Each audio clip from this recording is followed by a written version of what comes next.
Hi, welcome to EPG Pathshala Spanish.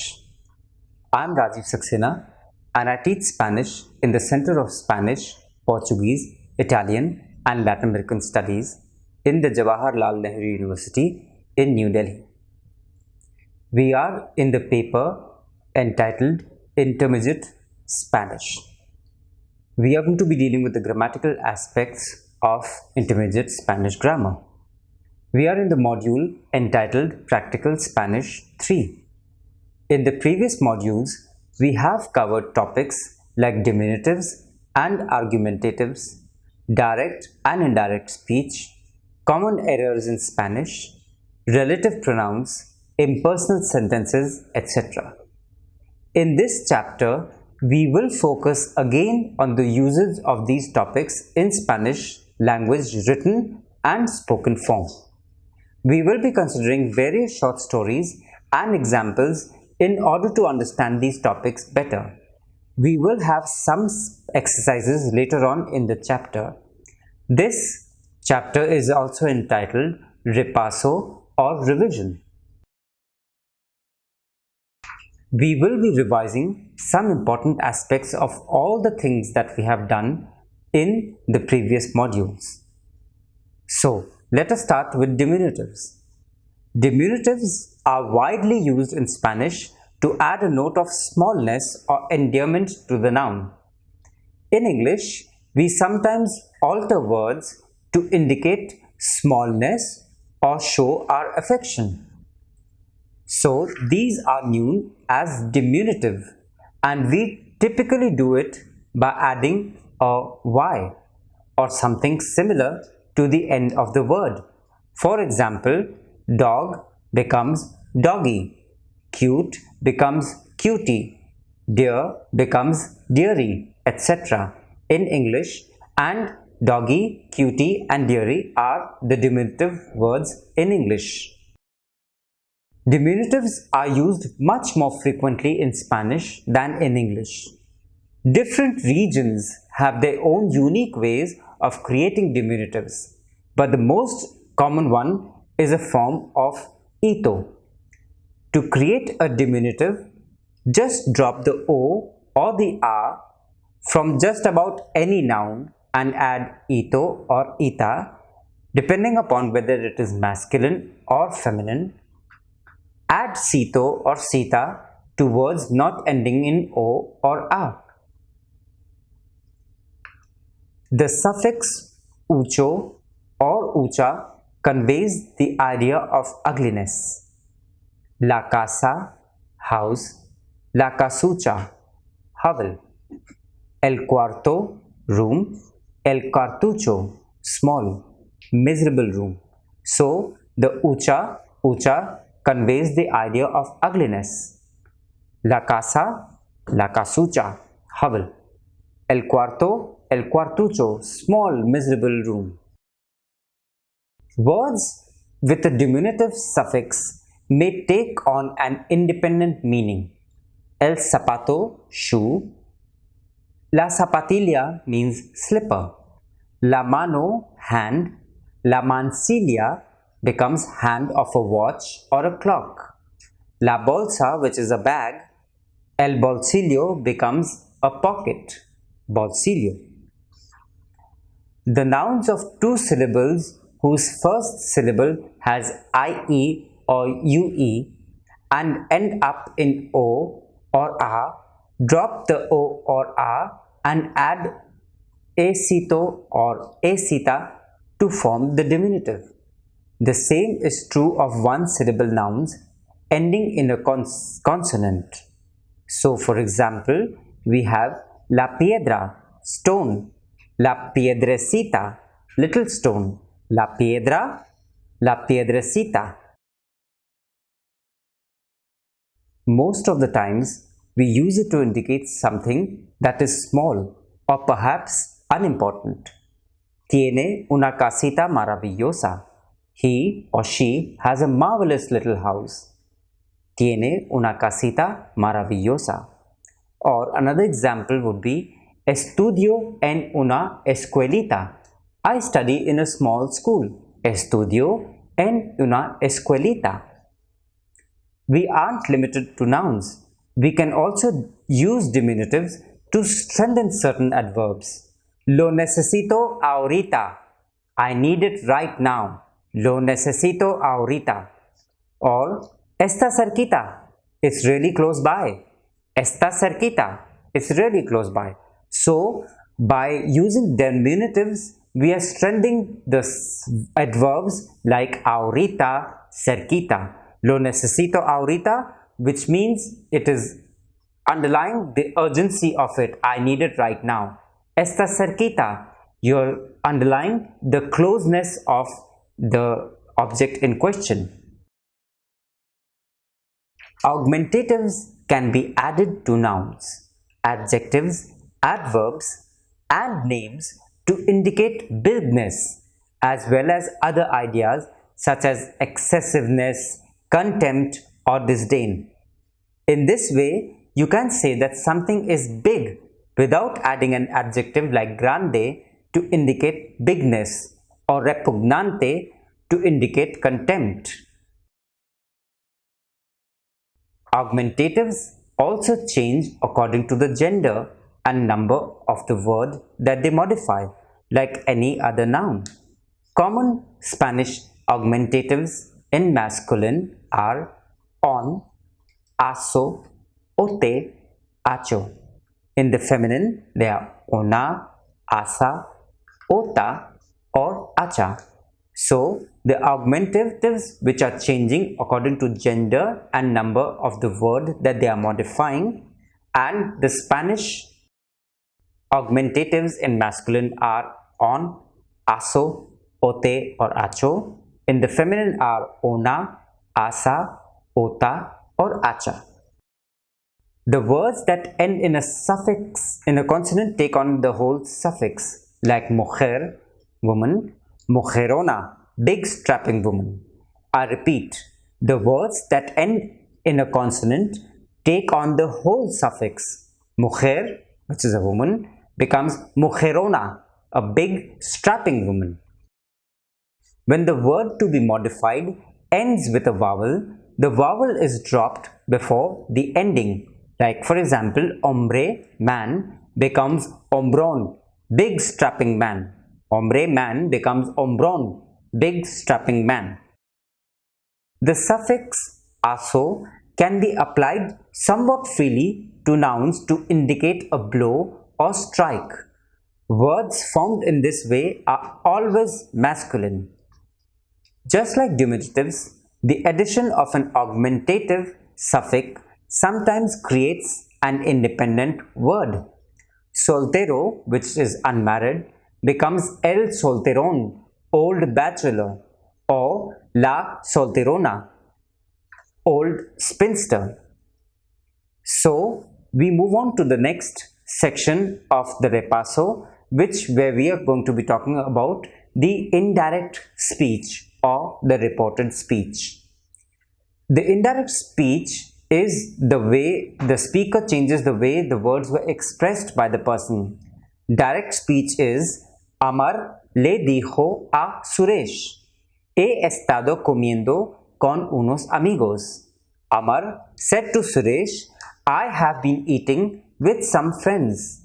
So, the reported speech or the indirect speech would be Amar le dijo a Suresh que él había comido con algunos amigos. When a present reporting verb is used, for example, dice, the tense does not change. Direct speech. Mire, le dice a Juan, no me gusta el barrio en que vives. Mira says to Juan, I do not like the neighborhood you live in. Mira le dice a Juan, no me gusta el barrio en el que vives. So, the reported speech would be, Mira le dice a Juan que a ella no le gusta el barrio en el que él vive. Mira says to John that she does not like the neighborhood in which he lives in. So, when we are talking about the direct speech or the indirect speech, The simple present would be dijo, apruebo el examen. The past imperfect would be dijo que aprobaba el examen. The imperative would be dijo aprueba el examen. The subjunctive would be dijo que apruebes el examen. The simple future would be dijo aprobarás el examen. The conditional of the same sentence would be dijo que aprobarías el examen. The future perfect of the same sentence would be dijo habrás aprobado el examen. The conditional perfect would be dijo que habrías aprobado el examen. And the preterite simple past would be dijo aprobé el examen.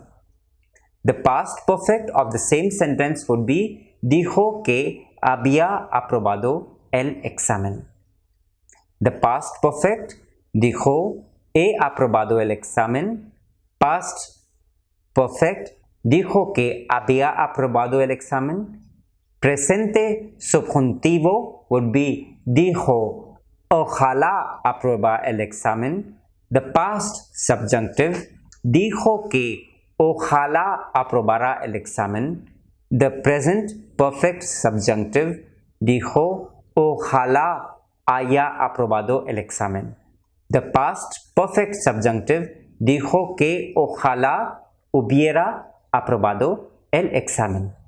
So we see that Spanish is such a rich language that you can afford to communicate many things by the choice of the tense and the choice of the verb conjugation that you are using. We will take the example of future tense. The future tense changes to the conditional. The conditional doesn't change. In reporting something that is still true, the first verb of the verb sequence, that is after the reporting verb, does not have to be changed. But the tense is always changed when there is a difference between what was said and what was actually happening. So, words like aquí, ahora, mañana, and so on need to be changed if the person reporting it is in a different place at a period of time after the reported sentence was originally said. So, some of the common changes are direct speech, reported speech. Aquí, acá. In reported speech, it will become allí and allá.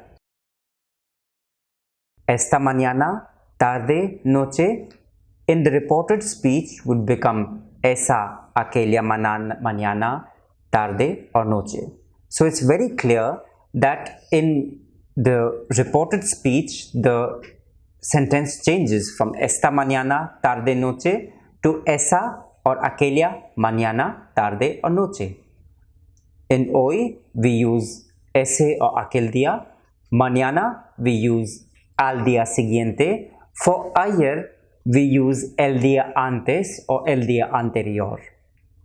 For el lunes que viene, we use al lunes siguiente. And for la semana que viene, we use a la semana siguiente.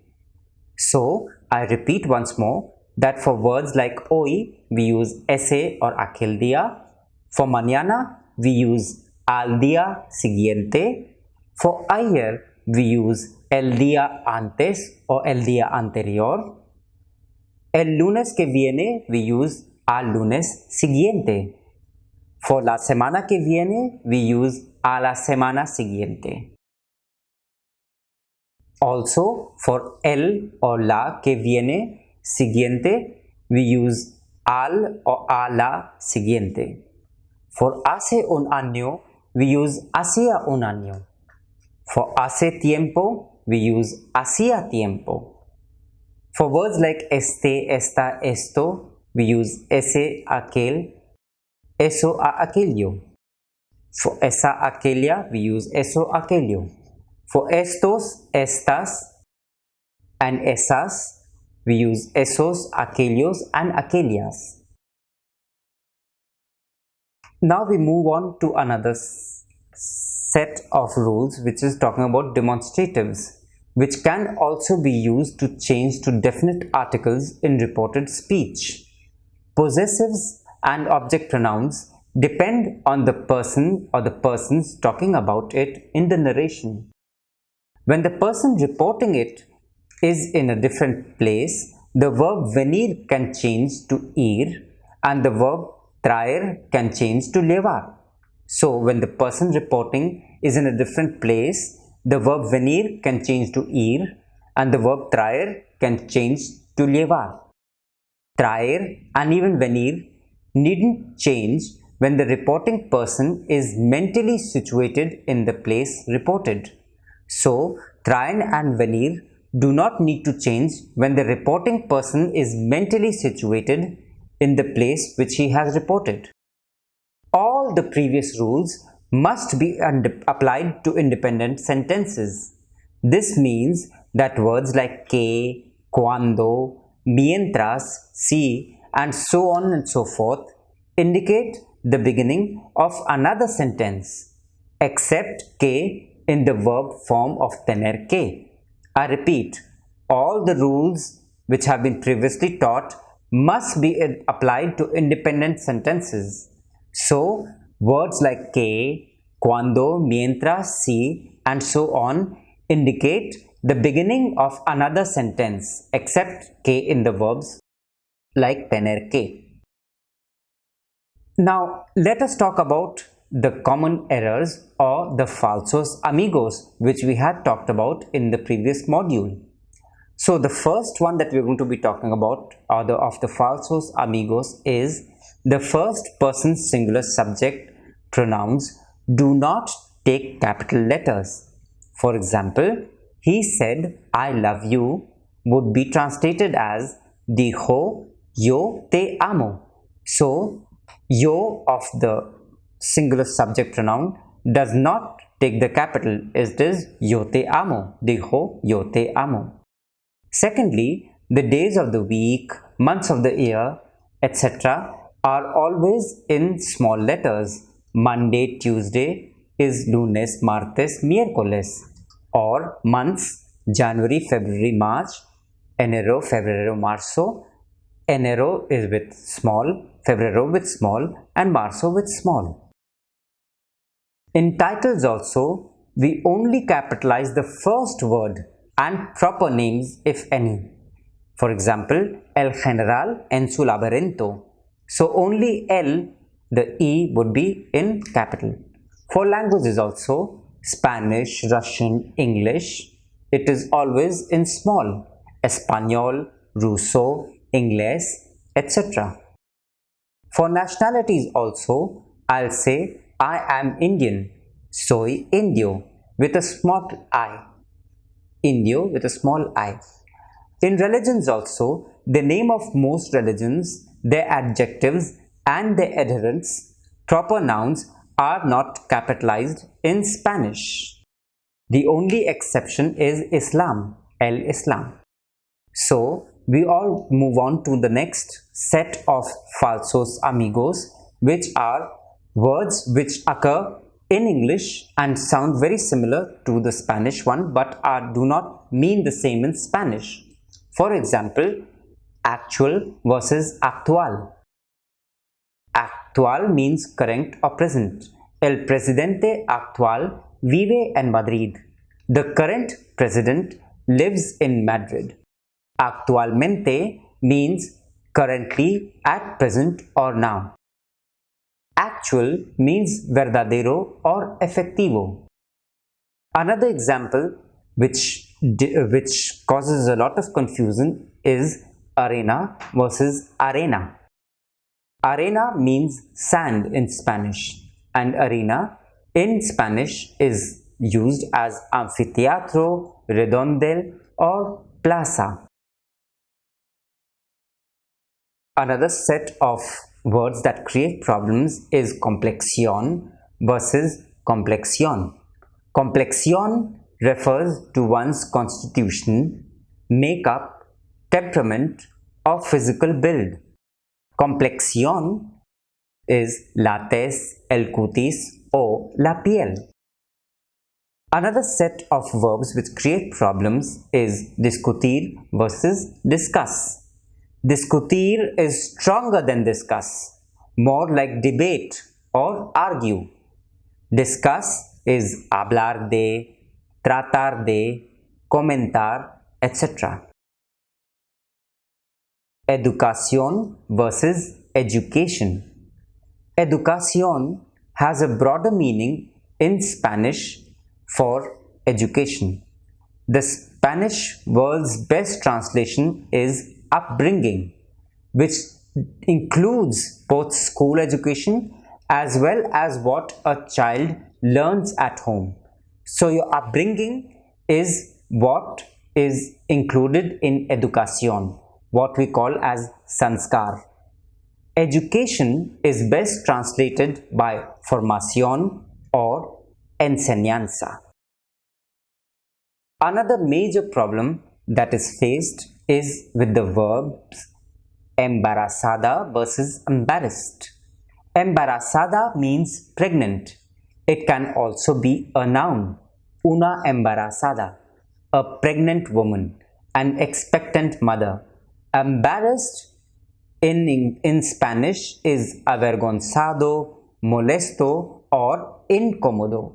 So, if you are embarrassed, in Spanish you are to use avergonzado, molesto, or incómodo. Estoy avergonzado, estoy molesto, estoy incómodo.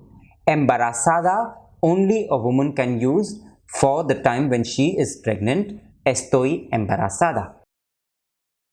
Familiar versus familiar. Familiar is an adjective which means family, familiar, domestic, informal, plain, or colloquial. As a noun, it refers to a relative or a close friend. Familiar is only an adjective which in Spanish would be expressed as familiar, conocido, común, familiarizado, íntimo, etc. Another set that causes a lot of confusion and problems is patron versus patron. Patron indicates a boss or owner as well as a pattern or standard. Patron is patronizador or cliente in Spanish. So, we also now move on to another set of verbs which is conocer and saber. Conocer means to know someone or to be familiar with someone, something or somewhere. It can only be followed by a direct object, never by an infinitive or a subordinate clause. Remember that if the direct object is a person, the preposition a must be used. The use of the word quedar can also be very confusing and can be difficult to use and understand. One of the most common uses of quedar is to arrange to meet. It is used when we plan to meet people. Quedar also means to come to an agreement. This is normally used when two people discuss something and then come to an agreement. So, if you just want to ask someone, do you agree? You would say, ¿Estás de acuerdo? Quedar can also mean to have left and also to have left over. There is no tea left, no quédate. Now we move on to another set of rules that we had dealt with in the module where we had discussed about the relative pronouns. Relative pronouns may refer to people, things, actions, events, or ideas. However, the correct pronoun should be selected carefully to convey the proper message. Let us have a look at the relative pronouns que and quien in the sentences that we are going to be talking about right now. El bolígrafo que está en la mesa es rojo. The pen that is on the table is red. El bolígrafo que está en la mesa es rojo. Or another example which I would like to talk about is El médico, ¿quién va a recibir el premio está aquí? El médico, ¿quién va a recibir el premio está aquí? The doctor, who is going to receive the prize, is here. The most common relative pronoun in Spanish, especially in day-to-day communication, is que, the equivalent of that. The antecedent of que is never omitted in Spanish. We use que in a relative clause that refers to people, animals, things, ideas, or events in the singular and plural, where it functions as the subject of a clause. In the following example, que, referring back to el guía, functions as the subject of the verb llevó in the relative or dependent clause. Este es el guía que lo llevó al museo. This is the guide who took him to the museum. Este es el guía que lo llevó al museo. So, que is referring back to the el guía and functions as the subject of the verb llevó in the relative or the dependent clause. So, to conclude, I would like to say that we have done a revision of diminutives and augmentatives, direct and indirect speech, common errors in Spanish, relative pronouns, impersonal sentences, but we know that practice makes a man perfect. So, now that we have repeated these explanations to you, please do more exercises that follow in the self-assessment to learn how to use them. And once learnt, these usages have a wide application in the Spanish language and you can communicate much better in Spanish. Muchas gracias.